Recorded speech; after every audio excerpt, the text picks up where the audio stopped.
భారత్ పాకిస్తాన్ మధ్య ఉద్రిక్తతల వేళ ప్రధాని మోదీ త్రివిధ దళాధిపతులతో ఎప్పటికప్పుడు రివ్యూ నిర్వహించారు. పాక్ దాడులు, భారత కౌంటర్ అటాక్లపై వివరాలను జాతీయ భద్రతా సలహాదారు అజిత్ దోవల్ మోదీకి వివరించారు.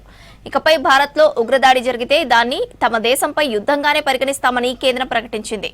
పదే పదే భారత్పై పాక్ చేస్తున్న తప్పుడు ప్రచారాన్ని ఖండించింది కేంద్రం.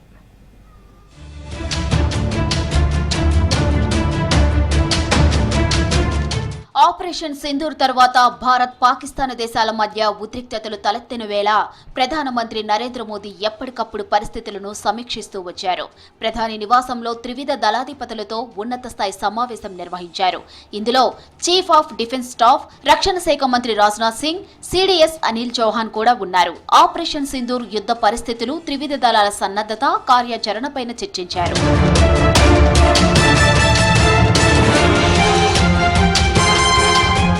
అంతకుముందు భారత జాతీయ భద్రతా సలహాదారు అజిత్ దోవల్ కూడా మోదీతో ప్రత్యేకంగా 20 నిమిషాల పాటు భేటీ అయ్యారు.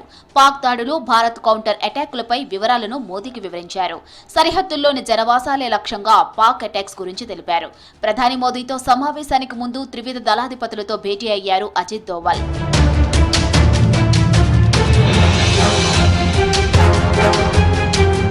కేంద్ర ప్రభుత్వం మరో కీలక నిర్ణయం తీసుకుంది. భవిష్యత్తులో భారత్లో ఉగ్రదాడి జరిగితే దాన్ని తమ దేశంపై యుద్ధంగానే పరిగణిస్తామని ప్రకటించింది. దీనికి తగ్గట్టుగానే చర్యలుంటాయని హెచ్చరించింది. మోదీ నివాసంలో జరిగిన హై లెవెల్ మీటింగ్లో ఈ నిర్ణయం తీసుకున్నట్లు తెలుస్తోంది.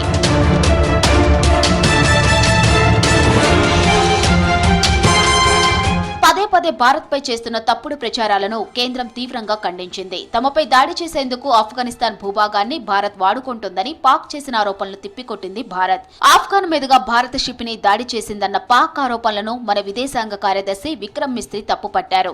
పాకిస్తానే పదే పదే రెచ్చగొట్టేలా తప్పుడు ప్రచారం చేస్తుందని, ఇరు దేశాల మధ్య ఉద్రిక్తతలకు Pak చర్యలే కారణమన్నారు Vikram Mistry. And finally, there is this yet again completely ludicrous claim that Indian missiles have hit Afghanistan. Totally frivolous allegation, and I only want to point out that Afghan people don't need to be reminded about which country it is that has on multiple occasions in just the last 1.5 years targeted civilian populations and civilian infrastructure in Afghanistan. ఈ నెల 7న అర్ధరాత్రి పాక్లోని ఉగ్ర స్థావరాలపై operation సింధూర్తో Bharat జరిపిన దాడిలో సుమారు 100 మంది ఉగ్రవాదులు హతమైనట్లు కేంద్రం అనౌన్స్ చేసింది. ఇందులో 5 కీలక ఉగ్రవాదులను మట్టుపెట్టినట్లు ప్రకటించింది. జైషే మహమ్మద్ వ్యవస్థాపకుడు మసూద్ అజార్, 2 బావమరుదులతో పాటు లష్కర్ ఎ తోయిబాకు చెందిన కీలక ఉగ్రవాది మరో 2 ముష్కరులను అంతం చేసింది భారత సైన్యం.